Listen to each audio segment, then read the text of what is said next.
Bismillahirrahmanirrahim. Alhamdulillahi rabbil alamin. Wa bihi nasta'inu ala umurid dunya waddin. Wassalatu wassalamu ala ashrafil mursalin, habibina wa qudwatina Muhammadin wa ala alihi wa ashabihi ajma'in. Rabbi shrah li sadri wa yassir li amri wahlul 'uqdatam min lisani yafqahu qawli ya Fattah ya Alim.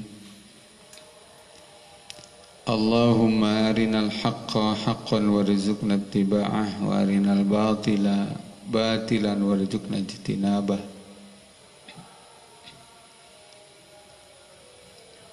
Subhanaka la ilma lana illa ma 'allamtana innaka antal alimul hakim. La haula wa la quwata illa billahil aliyyil azim. Amma ba'd. Para jamaah hadirin dan para mustami sekalian, sahabat-sahabat saya, saudara-saudara saya yang dekat dan yang jauh ya, yang sama-sama menyimak acara ini, yang saya hormati dan semoga dirahmati Allah Subhanahu wa taala.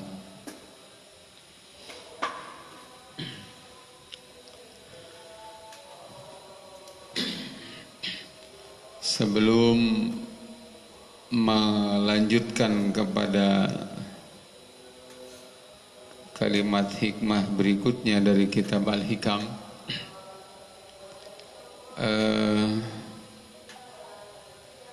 saya haturkan dulu jawaban. Kemarin ada yang nanya via SMS, yang sebenarnya sih kalau diperhatikan dari awal pertanyaan itu sudah terjawab, tapi baiklah. Jadi ada yang nanya, salah seorang mustami, saya sudah lama berdoa katanya tentang satu hal ya, tapi lama tidak kunjung juga terasa. Apakah ada masalah gitu? Pertanyaannya seperti itu. Jawabannya adalah, kan kemarin sudah disebut ya, doa itu pasti dikabul. Hanya dikabulkannya doa itu ketika syarat-syarat doa sudah terpenuhi, sehingga pantas disebut doa. Apabila syarat-syarat doa tidak terpenuhi, maka sebenarnya belum berdoa, karena ada syarat yang tertinggal. Contohnya seperti orang yang merasa sudah sholat padahal dia tidak berwudu gitu. Maka berapapun jumlah rakaatnya dia belum sholat gitu. Kenapa? Karena syarat tidak terpenuhi. Nah, syarat doa kemarin antara lain adalah berdoa dengan niat ibadah, berdoa dengan yakin dengan kemahabaikannya Allah pasti mengabulkan doa. Berdoa dengan hati yang hadir, enggak sambil ngelamun, memahami semua lafaz-lafaz yang dihaturkan di dalam doa. Ini syarat. Kemudian juga tidak istijal, tidak cepat-cepat, karena kemarin sudah dibahas dikabulkannya doa itu adalah dalam bentuk yang kita serahkan kepada Allah, termasuk waktu juga yang terbaik menurut Allah kita serahkan, tidak istijal. Terus kemarin disampaikan juga doa itu jangan dalam hal yang ada unsur dosa dan memutuskan silaturahmi. Dan yang terakhir, pastikan berdoa dalam kondisi kita ini termasuk orang yang waro, ya artinya apa? Sangat memaksimalkan diri untuk jauh dari makanan yang haram, minuman yang haram, pakaian yang haram, tempat tinggal yang haram. Karena kemarin sudah ditegaskan, apabila seseorang berdoa tetapi makanan dia, minuman dia, pakaian dia bersumber dari yang haram, maka kata Nabi, fa ayya yustajabu lahu, ya. Bagaimana mungkin orang seperti itu diijabah doanya? Artinya apa? Tidak mungkin. Nah, kalau syarat-syarat ini ikhwan sudah dipenuhi, kemudian lama tidak kunjung terasa apa yang kita doakan, maka pertanyaan kemarin itu, ada masalahkah dengan doa saya? Jawabannya adalah tidak ada masalah. Itu hanya persoalan hak prerogatifnya Allah untuk menentukan waktu. Atau jangan-jangan nggak berasa, sesungguhnya doanya sudah dikabulkan. Kemarin dikabulkannya doa itu satu, bi'ainil mas'ul, dengan apa yang diminta. Atau yang kedua, digantikan dengan dihindarkannya dari malapetaka, ya. Atau yang ketiga, dihapuskannya dosa, yang mana ada dosa yang sudah kita lakukan begitu banyak, tapi kita tidak kunjung bertobat. Kemudian saking sayangnya Allah, dosa ini dihapuskan, tetapi dengan wasilah daripada doa. Jadi seperti itu. Insyaallah ya. Selanjutnya saya sudah memberitahukan kepada para mustami, ya, yang menyimak acara ini, kalaulah ada pertanyaan silakan di SMS-kan ke nomor yang sudah tercantum di situ. Ya. Baik. Selanjutnya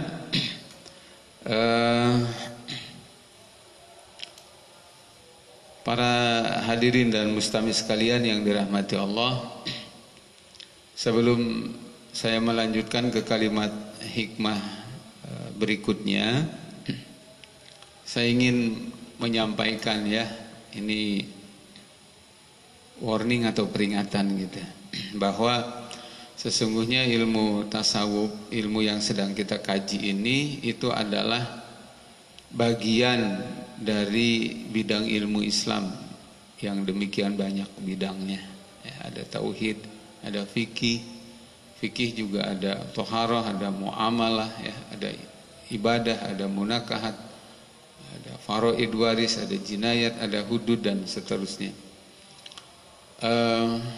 Ada akhlak, ya. Jadi dengan kita ngaji ini, maka saya wanti-wanti banget, jangan sampai dipisahkan dari bidang ilmu yang lainnya, ilmu ini tuh. Dalam rangka apa? Dalam rangka ikhtiar kita secara maksimal untuk mewujudkan Islam yang kafah dalam diri kita. Sebab tidak mustahil, para jamaah dan mustami sekalian, tidak mustahil, ya, ada orang yang keasikan dengan bidang ilmu ini, tasawuf misalnya, kemudian mendapatkan hatinya tenang, ya, pikirannya tenang, rezekinya gampang segala macam, lantas terus dia mengiktifa, mencukupkan diri, sehingga tidak mau peduli dengan persoalan lain, ya. Jangan,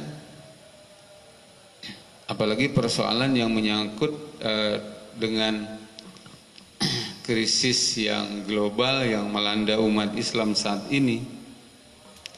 Jadi karena sudah merasa ayam dengan bidang ilmu ini, kemudian nggak mau peduli, jangan, ya. Saya wanti-wanti banget ini. Khawatir nanti terkategori dengan golongan orang yang menyalahgunakan ilmu. Justru dengan ngaji ini, Fikri ya, dengan kita ngaji tasawuf ini, keyakinan kita makin kuat, tauhid kita makin mantap, akidah kita makin mantap, maka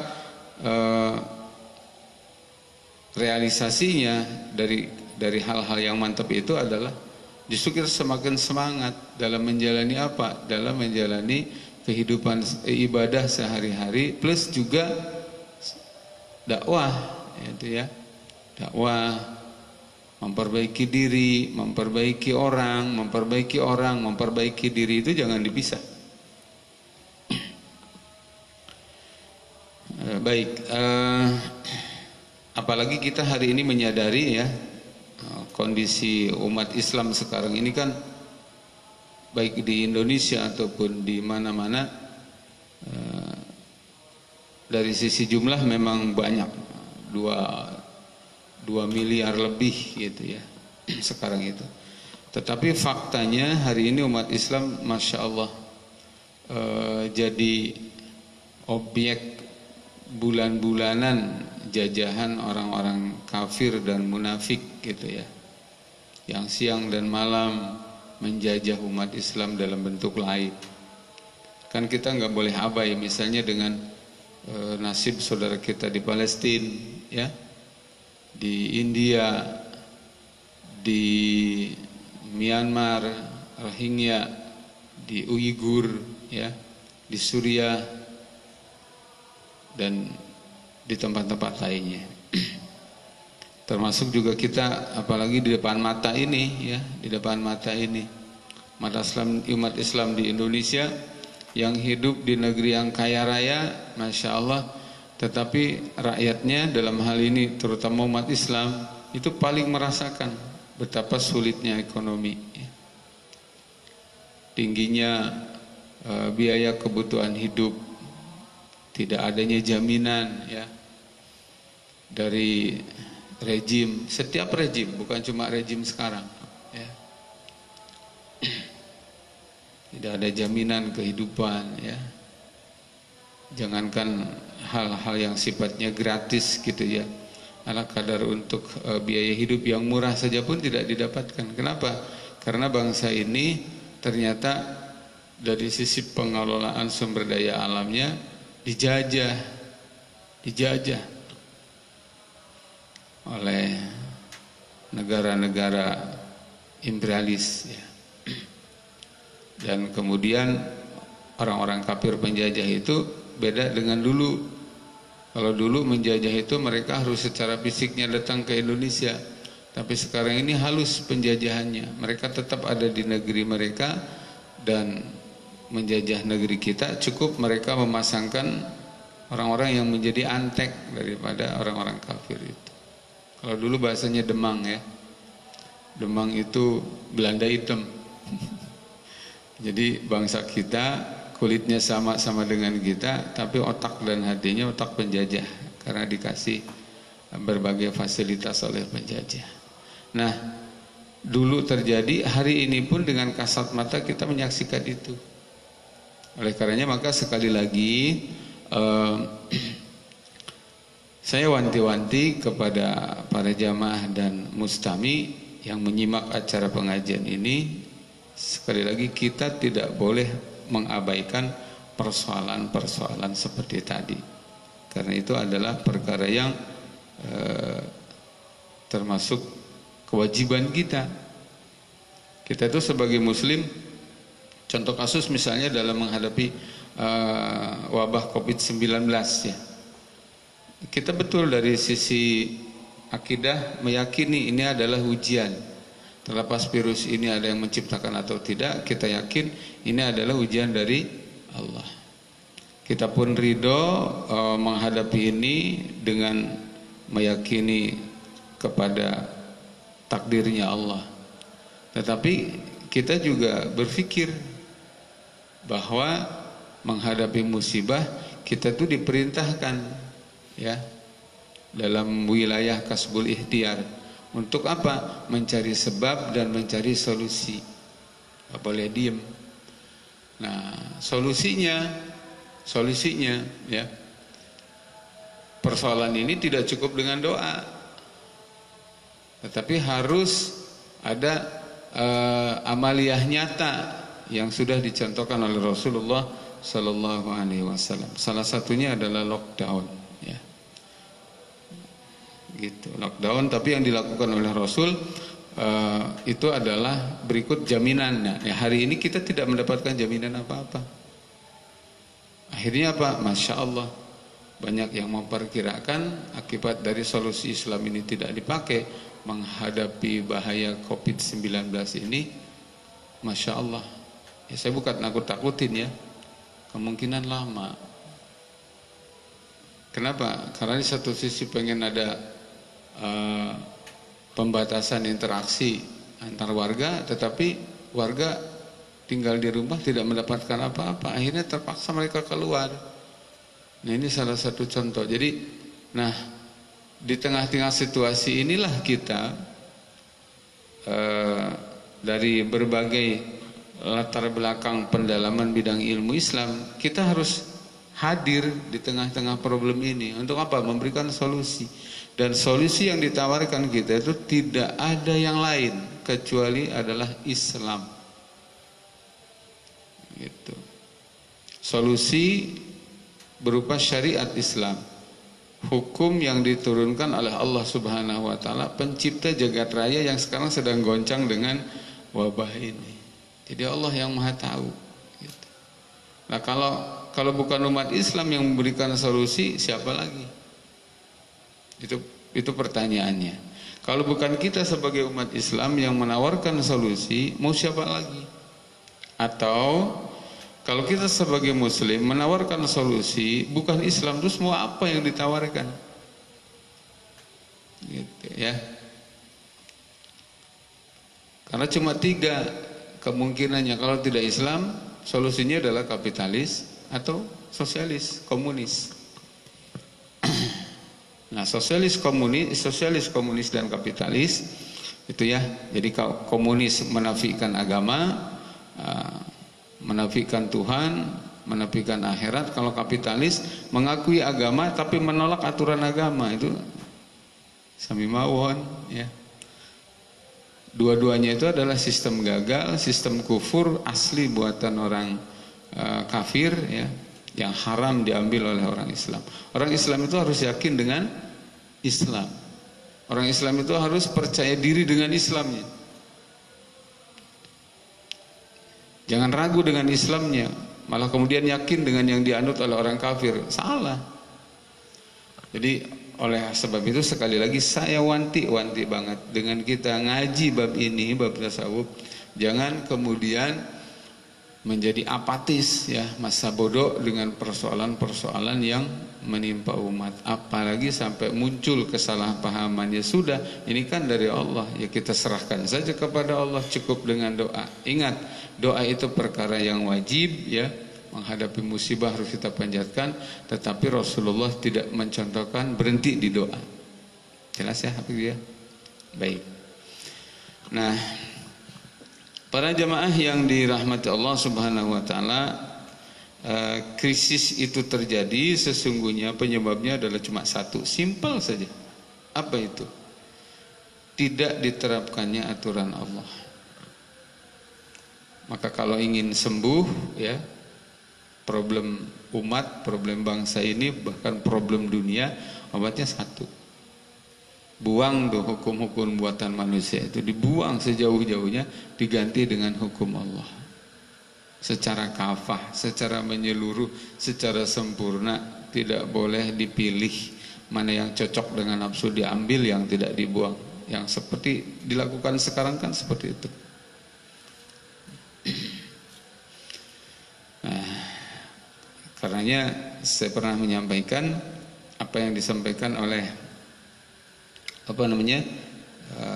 khalifah kedua ya, Amirul Mukminin Sayyidina Umar ibn al-Khattab radhiyallahu anhu. Beliau mengatakan, laqad kunna adzalla qaumin, sungguh kami dulu adalah kaum yang paling hina. Beliau mengalami sebagai orang jahiliyah tuh ngalamin. Kemudian kata beliau, fa'azzanallahu bil Islam. Kemudian Allah memuliakan kami dengan Islam yang diterapkan. Bukan Islam yang hanya sekedar diklaim, diaku. Di Indonesia ini Islam diakui, tetapi hukumnya tidak dipakai, ya. Digantikan dengan hukum buatan Belanda, ya. Kemudian undang-undang, aturan yang hari ini dibuat oleh para anggota DPR, ya. Mengesahkan undang-undang ini itu segala macam. Itu apa namanya? Fatal, ya. Kata sahabat Umar, kami dimuliakan itu dengan Islam. Maka famah manatlubul izza bi ghairihi azallanallah. Apabila kita mencari kemuliaan, ya, untuk terangkat dari keterpurukan, untuk bisa terangkat dari kejahilan, untuk terangkat dari kehidupan yang penuh kriminal, penuh kekacauan, penuh kegoncangan, penuh kezaliman, konsep yang dicari kok bukan Islam, kata beliau, maka azallanallah. Allah pasti akan menghinakan kita. Jadi kalau mau mulia adalah hilangkan hukum buatan manusia, ganti dengan hukum Allah. Jangan dibalik, hukum Allah dibuang diganti dengan hukum manusia. Maka azallanallah, yang didapat adalah kehinaan dan keterpurukan. Sama persis dengan apa yang dikatakan oleh Imam Malik, ya, guru besar daripada Imam Syafi'i, yang beliau mengatakan, kutipan kalimatnya pendek, la yasluhu akhiru hadhil ummah illa bima saluha bihi awaluha. Kata beliau, umat akhir zaman ini, ya, umat akhir zaman ini tidak akan menjadi baik, tidak pernah akan bisa diperbaiki, tidak akan jadi baik, ya. Tidak terangkat gitu dari keburukan, illa bima saluha bihi awaluha. Kata beliau, kecuali dengan konsep yang dulu dipakai di zaman awal, ya. Zaman awal itu siapa? Rasulullah, memperbaiki manusia dan sistem yang rusak, ya, keadaan yang terpuruk, keadaan yang jahiliyah itu bisa berubah menjadi baik semua. Jadi tugas kita adalah, kata Imam Maliki itu, copy paste apa yang dulu dipraktekkan oleh Nabi, praktekkanlah hari ini. Jangan ditambah, jangan dikurangi, atau jangan dimodifikasi. Kalau ditambah, memberikan kesan bahwa Islam ini nggak sempurna, itu bahaya dari sisi akidah. Kalau dikurangi, justru Islam yang sudah sempurna ini karena dikurangi maka jadi cacat, nggak boleh. Atau dimodifikasi, itu ya. Berapa puluh persen ambil Islam, berapa puluh persen ambil yang lain, itu juga nggak boleh. Larangannya tegas sekali, wala talbisul haqqa bil batil wa taktumul haqqa wa antum ta'lamun. Enggak boleh. Jadi cukup saja dengan Islam. Dan saya mengingatkan diri saya serta mengajak kepada para jamaah, sekali lagi, kalau bukan kita sebagai muslim, mau siapa lagi yang memberikan tawaran solusi? Satu, yang kedua, sebagai muslim maka yang ditawarkan solusinya wajib Islam, tidak boleh yang lain. Nah, kalau ada orang Islam menawarkan solusi dengan solusi yang bertentangan dengan Islam, gimana ceritanya? Gitu. Orang kafir saja pun sekarang sudah pada percaya ke Islam, sudah mulai melirik Islam, sebagian besar mereka sudah pada masuk Islam, luar biasa. Nah, ini masih ada orang Islam yang alih-alih memberikan solusi, malah sesuatu yang bertentangan dengan Islam. Nah, hadirin yang dirahmati Allah Subhanahu wa taala, baik, kita masuk ya ke kalimat hikmah berikutnya. Bismillahirrahmanirrahim. Ini di kitab Al-Hikamnya halaman 9. La yashukkakannaka fil wa'di ada muwuqu'il mau'ud wa in ta'ayyana zamanu. Jangan sampai hal yang secara kasat mata ya seolah-olah apa yang dijanjikan oleh Allah itu tidak kita lihat, tidak kita rasakan. Padahal dalam berdoa kita yakin Allah mengabulkan doa kita. Tetapi seiring berdoa apa yang diminta kok seolah-olah tidak berasa, maksudnya gitu. Wa in ta'ayyana zamanu, padahal waktu sudah sangat mendesak gitu. Kata kitab Al-Hikam ini, janganlah yang demikian itu membuat kamu ragu dengan apa? Dengan janjinya Allah. Kalau kejadian seperti tadi itu ya, jangan sampai membuat ragu dengan janjinya Allah. Li'alla yakuna dzalika qadhan fi basiratika wa ikhmadan li nuri sariratika. Supaya apa? Supaya basirahmu, mata hati ya, itu tidak buram. Jadi di dalam manusia ini, pada diri manusia ini ada mata di kepala ya, yang dia bisa menyaksikan hal-hal yang terindera. Tetapi juga ada dua hal yang lain itu, namanya basiroh dan sariroh. Basiroh dan sariroh. Apa bedanya basiroh dan sariroh? Di antara ta'rif ulama yang saya dapat, al-basiroh ya alatut tamyiz bainal haqqi wal batil. Jadi alat yang oleh Allah Subhanahu wa taala secara fitrah diberikan kepada siapapun, alat itu pendeteksi untuk memisahkan bainal haq wal batil. Orang menjadi tahu, oh ini hak, ini batil, ini halal, ini haram gitu. Itu namanya apa? Basirah, mata hati. Oh ini duit kita, halal kita pakai. Oh ini duit rakyat, haram kita pakai. Nah itu yang bisa memandang itu adalah basirah. Kalau mata kepala, taunya ini duit gitu. Makanya saya sedih banget ya dengan fakta di mana ketika rakyat sedang susah, masya Allah,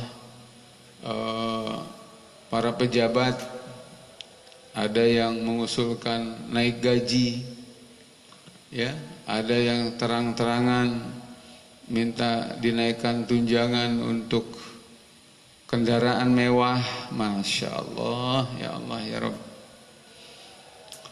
Atau yang mencolok lagi adalah kan di situasi pandemi COVID-19 ini itu berdampak ke anjloknya harga minyak dunia. Nah di negeri-negeri lain itu BBM itu sudah turun. Bahkan saya dapat kabar di Malaysia itu sekitar 4.000-an per liter. Nah di Indonesia juga harusnya sama. Lantas kenapa tidak turun? Padahal itu hak rakyat. Bahkan kalau dikelola berdasarkan Islam, ya, jangankan di situasi sedang wabah seperti ini, dalam kondisi normal pun saya harus mempersaksikan kepada para jamaah, demi Allah yang namanya BBM itu harus dinikmati secara gratis oleh rakyat, apapun agamanya. Kalau dikelola berdasarkan Islam. Ini boro-boro gratis ya. Gitu. Boro-boro dalam situasi aman. Ini di situasi sedang wabah begini. Kok tega-teganya ketika negeri-negeri lain menurunkan itu mengikuti harga dunia, di kita masih tetap bertahan ya gitu. Lantas siapa yang diuntungkan? Nah, sekali lagi yang demikian ini nggak bakal kebaca kalau tidak menggunakan mata hati. Gitu. Oleh karenanya maka di Di satu ayat Allah menyebutkan apa? Walakin ta'mal qulubul lati fis sudur ya. Jadi mereka memang mata kepalanya melek, enggak buta, tetapi yang buta adalah mata hati mereka. Kita ini banyak yang matanya melotot tetapi mata hatinya buram, bahkan banyak yang mata hatinya sudah buta. Naudzubillah min dzalik. Lebih baik buta mata kepala ya, tetapi mata hati melek seperti itu, mengerti, peduli ya, tahu halal haram, hak batil dan seterusnya. Nah, terkait dengan tadi ya, ketika ada orang buruk sangka, kok saya berdoa lama sekali gitu, tapi enggak juga kunjung berasa. Nah, kemudian ujung-ujungnya ada seolah-olah buruk sangka kepada Allah. Kata Syekh Ibnu Athaillah, diingatkan, jangan yang demikian itu nanti bisa membuat apa? Li'alla yakuna dzalika qadhan fi basiratika. Bahkan berikutnya adalah wa ikhmadan linuri sariratika. Bahkan bisa memadamkan cahaya daripada batinmu. Nah, apa yang namanya sarirah? Kalau tadi adalah basirah. Kalau sarirah itu adalah nurun fi qalbil insanil mu'min. Jadi cahaya yang ada di dalam hati manusia beriman. Itu ada cahayanya tuh.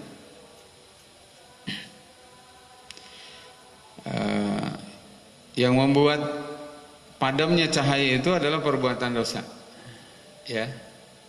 Kan ada satu hadis menyebutkan ketika muslim berbuat salah, berbuat dosa, lantas tidak diikuti dengan istighfar, dengan tobat, itu setiap kali maksiat akan meninggalkan noda hitam di hati itu. Banyak dosa terus, titik hitam. Akhirnya hati yang tadinya bersih, bersinar, bercahaya itu menjadi apa? Padam. Termasuk salah satunya adalah disebabkan dengan suudon, berburuk sangka kepada Allah terkait dengan dikabulkannya doa. Sebenarnya masalah ini masih ada sangkut paut dengan kemarin gitu. Tapi ini penandasan aja, ini gongnya aja nih ya. Jadi yakinlah dengan apa? Dengan janjinya Allah Subhanahu wa taala. Baik, sekarang kita bacakan syarahnya. Bismillahirrahmanirrahim. Al-haqqu subhanahu wa ta'ala la yukhliful mi'ad. Allah Subhanahu wa ta'ala tidak akan dan tidak pernah mengingkari janji. Yang ingkari janji itu adalah orang munafik ya, orang munafik. Munafik itu ada dua. Ada munafik i'tiqadi, orang yang di dalam hatinya kafir, naudzubillah min dzalik, tapi menampakkan kepura-puraan Islam dengan sikap dan ucapnya demi sebuah kepentingan. Munafik i'tiqadi ini diancam oleh Allah adalah dengan innal munafikina fid darkil asfali minan nar. Yang kedua ada nifak amali. Nifak amali itu adalah hatinya tetap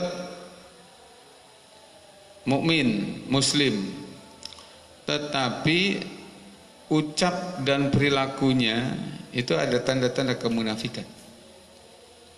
Dan kalau dibiarkan ini bisa menjerumuskan kepada nifak i'tiqadi. Nah, nifak amali itu ada tandanya. Kata Nabi, idza hadasa kadzaba. Perhatikan aja, kalau dia ngomong bohong. Wa idza wa'ada akhlafa. Kalau dia janji ingkar. Masya Allah ya. Terus yang ketiga adalah wa idza tumina khana. Perhatikan. Jemaah yang dirahmati Allah Subhanahu wa taala, istighfarlah kepada Allah kalau mulut ini masih dikotori dengan bohong. Beristighfarlah kepada Allah. Ya, kalau diri ini masih sering khianat, sering ingkar janji. Dan sesuatu yang pasti, ya, sesuatu yang pasti. Punya teman karakternya seperti ini, tinggalkan. Gak bakal benar. Kecuali dia ada keinginan untuk bertobat. Ya. Kalau enggak, maka lebih jauh. Dia bisa jadi menjadi nifak i'tiqadi.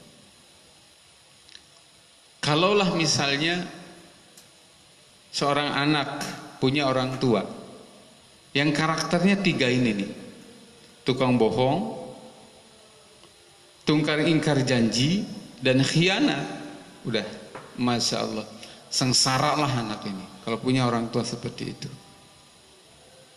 Atau seorang istri punya suami macam begini, atau seorang suami punya istri model begini, udah nggak benar.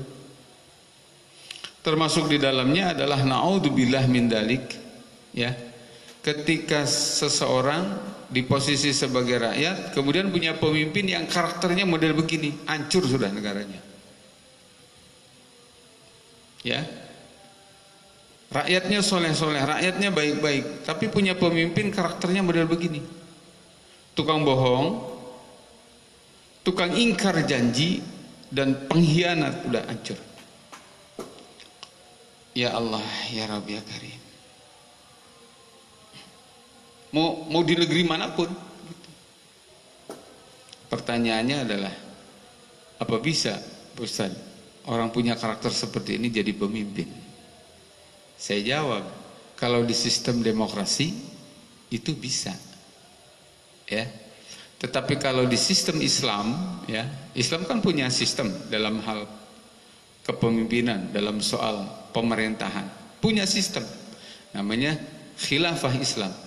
Maka demi Allah, orang semacam ini nggak bakal bisa jadi pemimpin, nggak bisa. Kan ada syaratnya tuh 7 tuh. Ya, oleh karenanya maka sering saya katakan, ya, di kesempatan lain, kalau di kajian online ini memang kita baru di malam keempat ini, ya, di malam keempat, 5, ya, belum menyampaikan itu. Tapi di forum-forum lain saya sering katakan, kita butuh 2 hal sekaligus. Apa itu? 1, pemimpin yang baik. Yang kedua, sistem yang baik. Nah, sekarang ini umat Islam diuji dengan dua-duanya yang buruk. 1, banyak diuji karena memiliki pemimpin yang busuk, bahkan yang jahat, yang bodoh, tukang nipu, tukang bohong, tukang khianat, ingkar janji. Sudah begitu dihajar lagi dengan sistem yang rusak. Sistem rusak itu apa? Sistem yang dibuat oleh orang kafir, sengaja dirancang untuk menghancurkan orang Islam. Itu dipakai oleh orang Islam sekarang. Maka tidak bosan-bosan, ya, di setiap kesempatan al-fakir, ya, karena tanggung jawab di hadapan Allah ini berat ini, ya, kalau tidak disampaikan. Dan tentunya adalah karena sayang menyeru kepada seluruh umat Islam, khususnya para pejabat, ya. Kemudian umat Islam yang tokoh gitu, ya, entah itu dari kalangan ulama, ya, dari kalangan intelektual, ya, dari kalangan militer, ya, kepolisian, dari para pejabat, saya selalu mengingatkan, karena sayang saya dengan semuanya, sayang juga nih dengan Indonesia, agar tidak terus-menerus krisis seperti ini. Sudah saatnya hentikan sistem jahiliyah itu, ganti dengan sistem Islam.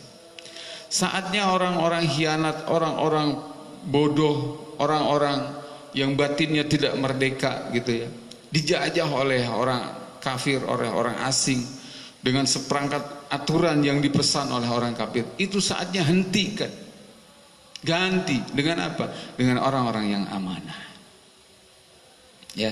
Kalimat ini saya sampaikan sekali lagi karena tanggung jawab saya di hadapan Allah ini untuk disampaikan. Yang kedua, karena sayang. Kan pejabat itu kan manusia juga yang pasti suatu saat akan mati, betul nggak? Mereka jadi pejabat, oke lah mungkin 5 tahun, 10 tahun, 20 tahun, tapi ingat ujung-ujungnya pasti akan mati. Nah kalau yang demikian ini kita tidak sampaikan, kemudian mereka sampai celaka di akhirat, nah, mereka akan menghujat. Siapa? Orang-orang yang berilmu, yang tidak menyerukan tentang itu. Makanya orang berilmu tetapi kemudian membiarkan kemungkaran apapun alasannya sampai disebutkan sebagai syaitonun akhras, setan bisu gitu ya. Tidak ada kehormatan di seorang ulama dengan ilmunya gitu ya apabila lidahnya kelu, lidahnya tidak mampu, tidak berani untuk menyampaikan hak. Itu hak, batil adalah batil. Baik, jemaah yang dirahmati Allah Subhanahu wa taala, sekali lagi bahwa al-haqqu subhanahu wa ta'ala, al-haqqu subhanahu la yukhliful mi'ad. Allah Subhanahu wa taala tidak mengingkari janji. Faman wa'adahu maulahu syai'an wa in kana mu'ayyana az-zaman summa lam yaqa' dzalikal mau'udu fala yanbaghi ay yusakkikannahu dzalika fi sidqin wa udrin bih. Maka siapapun hamba ya yang sudah dijanjikan oleh Allah Subhanahu wa taala sesuatu, dikabulkannya doa, kemudian waktunya sudah sampai, ternyata tidak kunjung juga berasa apa yang dia butuhkan itu. Summa lam yaqa' dzalikal mau'ud misalnya. Padahal waktu sudah habis misalnya gitu. Kata Syekh Imam Ibnu Athaillah mengatakan fala yanbaghi ayyushakkikannahu dzalika fi sidqin. Jadi jangan sampai yang demikian itu membuat ragu tentang maha benarnya Allah menepati janjinya Allah. Kenapa? Li jawazi ayyakuna wuqu'u dzalikal mau'ud. Maaf, lijawaji ayyakuna wuqu'u dzalikal wa'di mu'allaqan ala asbabin wa syurutin. Karena boleh jadi janji dari dikabulkannya doa itu ya ternyata memiliki syarat-syarat dan mengharuskan adanya sebab-sebab. Ista'sarul haqqu ta'ala bi ilmihi dunal abdi, yang ternyata Allah tahu itu sementara yang bersangkutan hamba tadi nggak ngerti gitu. Oh ternyata doa itu ada syaratnya toh gitu. Oh doa itu ternyata ada asbab juga yang harus ditempuh. Contoh, pengen pinter ya tadi dia yakin makanya berdoa, kemudian dia hindari makanan minuman yang haram, dia juga tidak istijal, tidak bersegera, dia juga ngerti, ya Allah jadikan hamba orang yang alim, yang berilmu, tapi nggak ada sebab yang ditempuh. Misalnya apa? Dia nggak mau belajar. Kan sahabat Ibnu Mas'ud mengatakan la yuladul insanu aliman, tidak ada manusia yang dilahirkan dalam keadaan pintar. Innamal ilmu bitta'allum. Orang ilmu itu harus ditempuh dengan cara belajar gitu. Nah si hamba nggak ngerti, taunya cukup dengan berdoa, dia pengen pintar kemudian jadi pintar. Kalau dalam kitab Ta'limul Muta'alim ini bahkan disindir al-jununu fununun. Orang gila itu modelnya macam-macam. Pengen punya anak, ya pengen punya anak, dia berdoa karena yakin Allah yang bisa memberikan keturunan, bisa memberikan anak. Ya Allah, berikan hamba keturunan ya Allah, yang soleh ya. Tapi nggak nikah. Itu artinya apa? Nggak ada asbab yang ditempuh. Nah, Allah maha mengerti, Allah maha mengetahui. Ini ada syarat-syarat nggak ditempuh sama si hamba ini. Dia cuma main doa aja gitu. Bahkan ada asbab yang dia tidak kerjakan, seperti itu. Atau seperti umat Islam ingin bangkit. Ya Allah, bangkitkan umat Islam, ya Allah, bangkitkan umat Islam, ya Allah. Dia berdoa dengan yakinnya akan dikabul. Dia juga tidak istijal. Makanan minuman juga dia jaga. Tetapi kemudian umat terpuruk terus. Siapa yang salah? Lihat, ternyata dia hanya mengandalkan doa, tapi tidak ada asbab yang membuat umat terpuruk ini jadi terangkat. Apa itu? Hindarkan, hapuskan, lenyapkan hukum jahiliyah, ganti dengan syariat Islam. Itu asbabnya. Ibarat tadi, pengen punya anak tapi nggak mau nikah. Umat Islam ini sekarang pengen bangkit tapi nggak mau nerapkan hukum Islam. Dia cukup hanya dengan doa, dia cukup hanya dengan istighosah. Maka al-jununu fununun. Orang gila itu modelnya macam-macam. Itu yang bilang bukan saya loh ya. Siapa? Sahibu kitab ta'lim. Orang gila itu ya, yang ingin bangkit tapi nggak mau menerapkan syariat Islam. Dia cukup hanya minta saja kepada Allah, minta bangkit, jangan terpuruk terus, bisa mengalahkan orang kafir. Dia coba doa-doa, nggak bisa. Ada. Jadi tadi disebutkan di sini ya, li jawazi ayyakuna wuku dzalikal wa'di mu'allaqan ala asbabin wa syurutin istasarul haqqu ta'ala bi ilmiha dunal abdi. Allah tahu, si hamba enggak ngerti. Oleh sebab itu maka fa'alal abdi ayya'rifa qadrahu. Maka wajib bagi seorang hamba kaitannya dengan doa. Tuh kita ngaji bab doa aja sampai 2 malam. Ya. Ngaji bab doa saja sampai 2 malam seperti ini. Sebutkan fa'al abdi ayya'rifa qadrahu, harus ngerti, tahu diri itu. Wa yata'addaba ma'a rabbih, dia juga harus beradab kepada Allah. Ya, harus beradab, baik adab lahiriah ataupun adab batin. Adab lahiriah gimana orang berdoa itu ya, dalam keadaan rapi, bersih, suci, diawali dengan sholat, diawali dengan alhamdulillah, diawali dengan sholawat, kemudian dia tundukkan kepala, angkatkan tangan, bukan seperti itu, menghadap kiblat. Nah, adab itu adab apa? Adab lahir. Nah, adab batin pun harus diperhatikan, ikhlas, sabar, niat ibadah, seperti itu, yakin dengan dikabulkannya doa dan seterusnya. Wa yaskuna ilaihi fima wa'adahu bihi. Seorang hamba itu wajib untuk apa? Untuk hatinya tenang kepada Allah. Fima wa'adahu bihi, atas apa yang dijanjikan oleh Allah Subhanahu wa taala terkait dikabulkannya doa. Tenang dia. Percaya gitu. Masa sih kalau saya perbandingkan seperti ini, Fikri, kalau saya bandingkan dengan contoh seperti ini misalnya, ada karyawan ya kerja di pabrik, digajinya tiap hari apa digajinya sebulan sekali? Sebulan sekali. Si karyawan itu begitu yakinnya dengan yang punya pabrik, maka tiap hari dia kerja.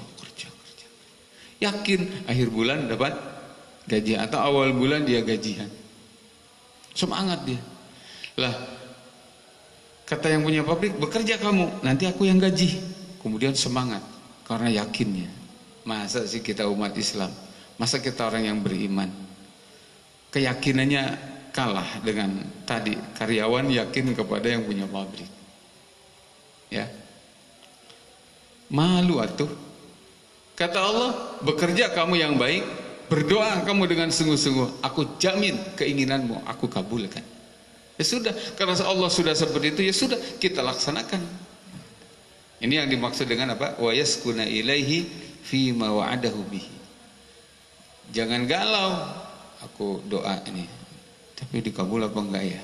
Nanti kayak karyawan tadi, aku kerja tapi digaji apa enggak ya kan gitu. Kan kalau kita lihat orang-orang kerja di pabrik itu semangat kerjanya karena yakin bakal digaji. Ini yang menjanjikannya Allah Subhanahu wa taala. Ya.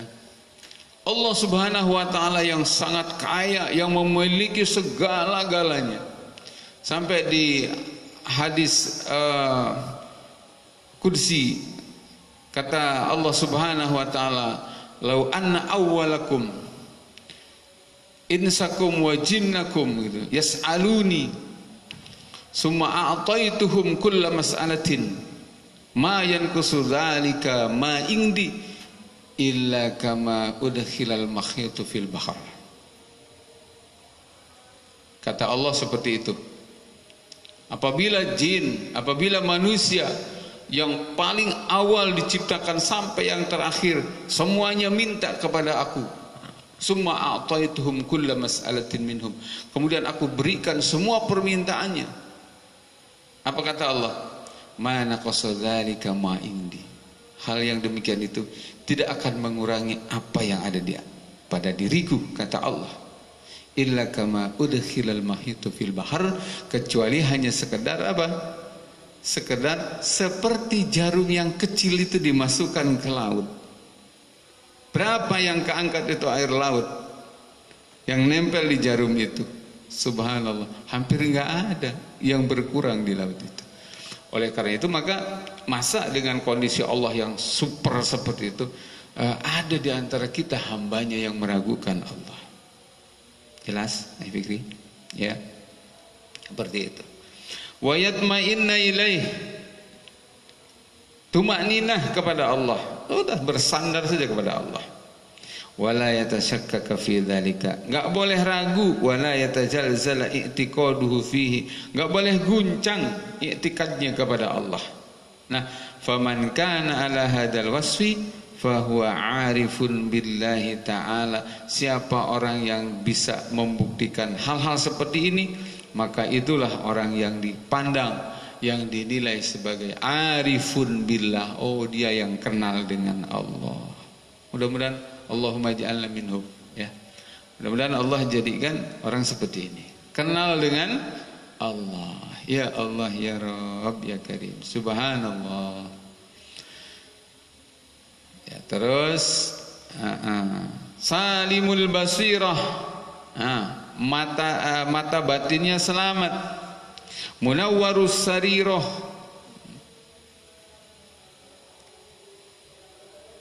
munawwarus sarirah. Faman kana ala hadzal wasfi fahuwa 'arifun billahi ta'ala salimul basirah munawwarus sarirah, mata batinnya bersinar terang.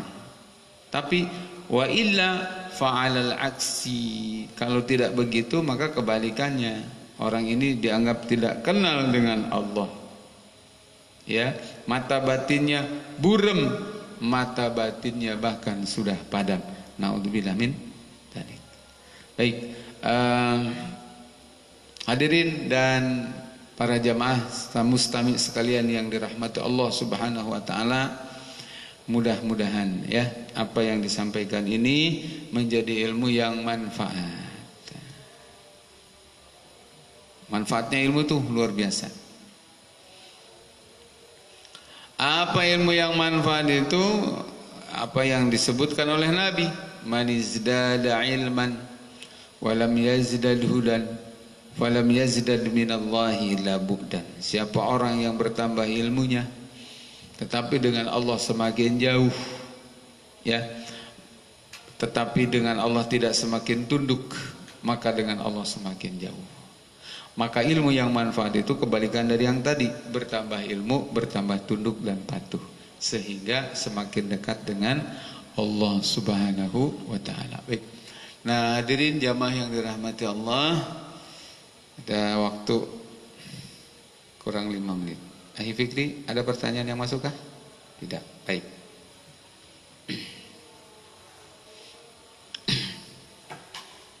Penutup ya, penutup sekali lagi para jamaah sekalian, manfaatkan bulan Ramadan ini sungguh-sungguh untuk memperbaiki iman, memperbaiki amalan ya.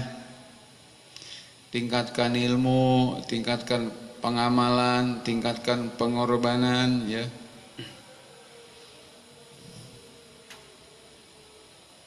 Targetkan hatam Al-Quran paling tidak sekali hatam. Ya, itu minim banget. 3 kali pantas. Ya. kemudian jaga saumnya, tingkatkan juga kualitas saumnya, bukan hanya sekedar nahan perut ya, nahan perut dan nahan kelamin, bukan cuma itu, tetapi nahan hati, nahan anggota badan dari segala macam bentuk maksiat dan dari hal-hal yang tidak berguna. Terus perbanyak berdoa para jamaah ya, mudah-mudahan krisis yang menimpa umat ini adalah sudah gongnya gitu ya. Setelah ini berakhir. Allah Subhanahu wa taala berikan ganti situasi ya, dari situasi yang terpuruk sekarang ini menjadi kehidupan yang hayatan thayyibah. Amin ya. Kemudian bil khusus juga mohon didoakan sekali lagi, Al-Fakir butuh banget doa dari semuanya jamaah. Mudah-mudahan pondok pesantren Al-Husna ini adalah menjadi pondok pesantren yang dengan izin Allah, dengan kuasa Allah melahirkan santri-santri, ikhwan akhwat yang faqih fiddin ya, yang soleh, alim, hafiz, dan satu mujahid, pejuang. Jadi berilmu dan pejuang yang siap totalitas ya, untuk menyiapkan dirinya menjadi wasilah bangkitnya Islam dan kaum muslimin. Mudah-mudahan doa ini dikabulkan dengan wasilahnya kita ta'lim. Amin. Amin ya rabbal alamin. Baik, mari kita tutup dengan doa kifarat majelis. Alhamdulillahirabbil alamin. Subhanaka Allahumma wa bihamdika asyhadu an la ilaha illa anta astaghfiruka wa atubu ilaik. Akhirul kalam, assalamualaikum warahmatullahi wabarakatuh.